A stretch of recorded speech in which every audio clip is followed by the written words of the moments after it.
chers jeunes compatriotes, l'an dernier, dans les mêmes circonstances, j'ai appelé votre attention sur les changements qui étaient à l'œuvre dans le monde. Ceux-ci laissaient prévoir un recul de la solidarité entre les nations et un retour en force des égoïsmes nationaux. L'évolution récente des rapports entre les États ne permet malheureusement pas de remettre en cause ce constat. Dans mon esprit, il s'agissait de vous faire comprendre que nous devions nous préparer à cette éventualité. D'abord, en comptant sur nos propres forces. Ensuite, en devenant moins dépendants de l'extérieur. C'est la raison pour laquelle j'ai fait de l'émergence de notre pays une cause nationale. Il est évident que vous en êtes déjà, et vous le serez encore davantage dans les prochaines années, les principaux acteurs.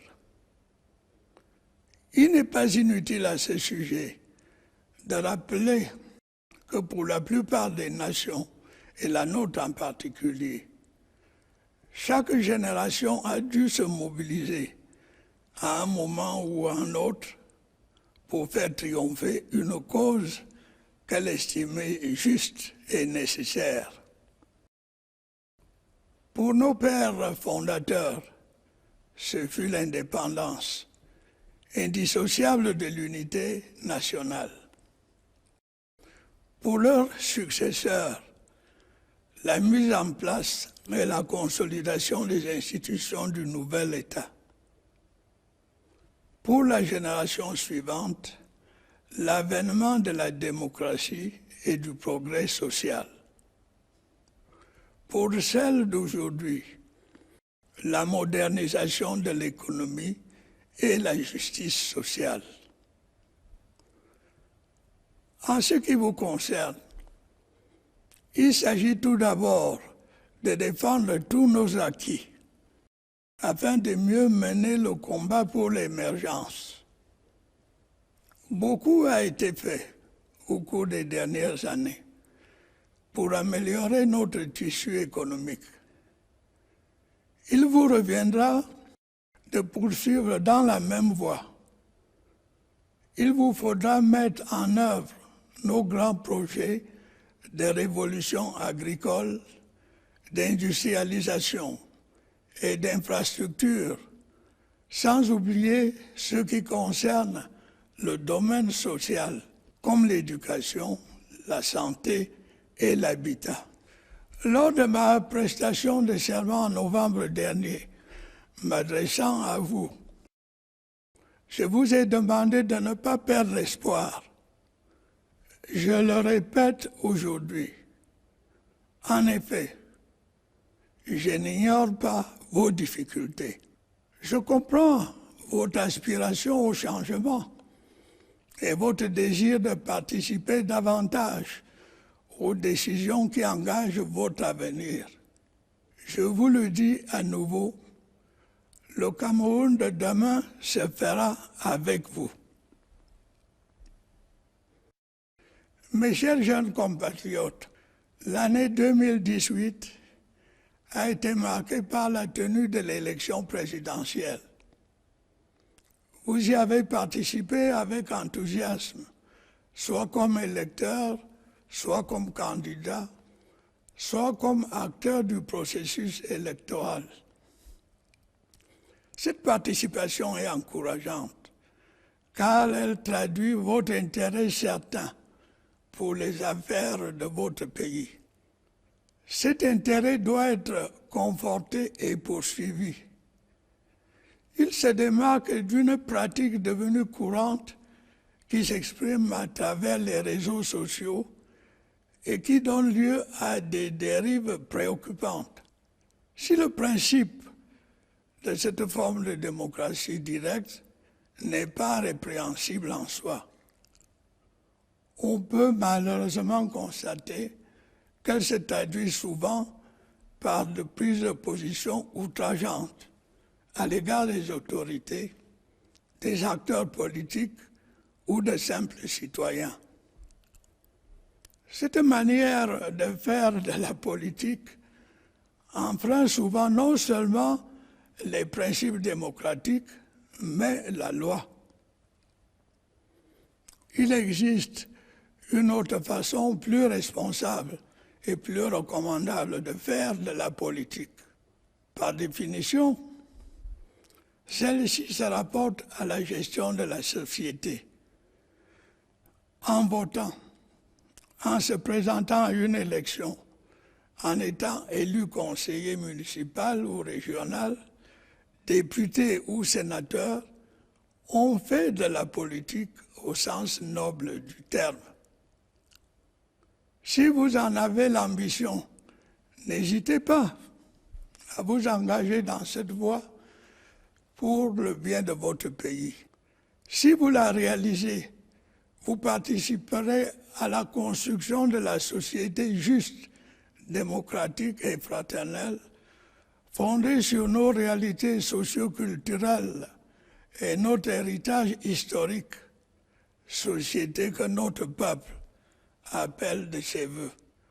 Vous contribuerez ainsi à la recherche des solutions aux difficultés que beaucoup de nos jeunes rencontrent pour trouver un emploi, fonder une famille, se libérer des coutumes ancestrales dépassées et résister à la tentation de l'immigration clandestine qui fait beaucoup de victimes.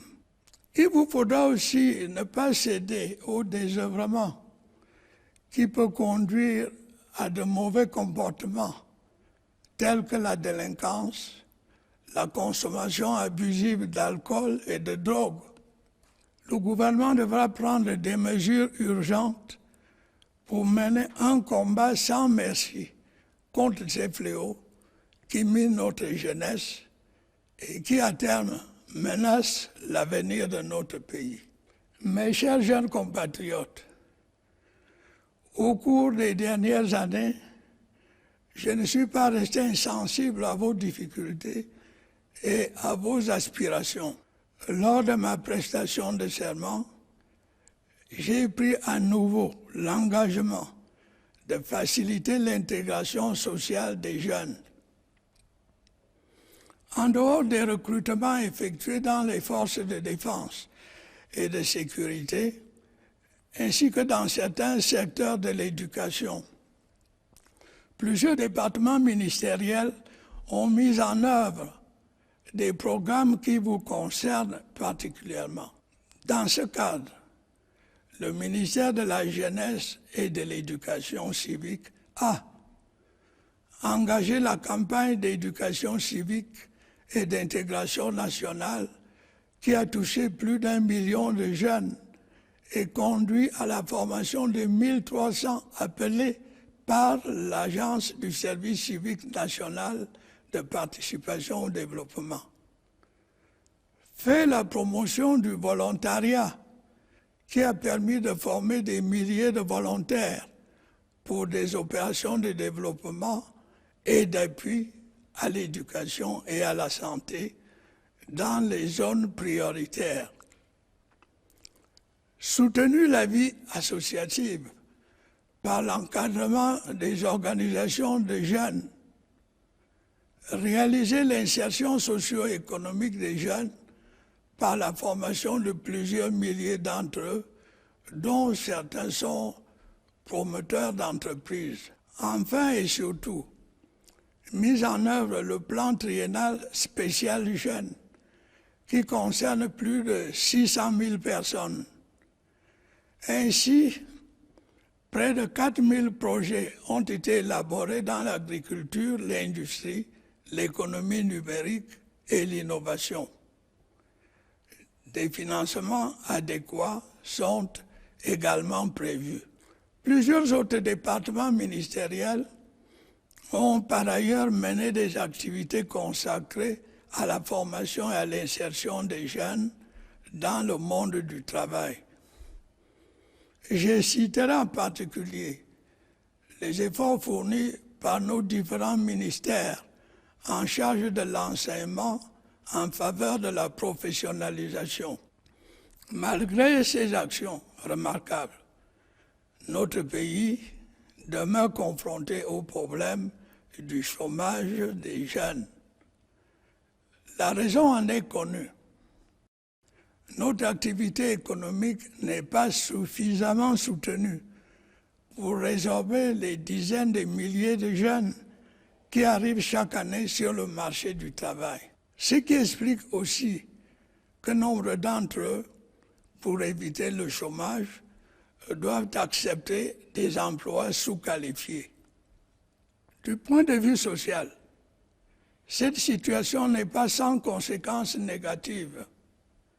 C'est pourquoi je ne cesserai d'inciter le gouvernement à prendre des mesures pour relancer l'économie, d'exhorter les opérateurs économiques de toutes origines à investir au Cameroun, de conseiller à nos jeunes de saisir toute opportunité d'emploi qui se présente.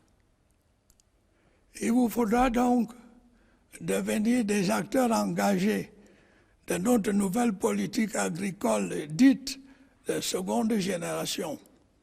De même, vous devrez vous approprier les possibilités offertes par la mise en place de notre plan d'industrialisation et le développement du numérique.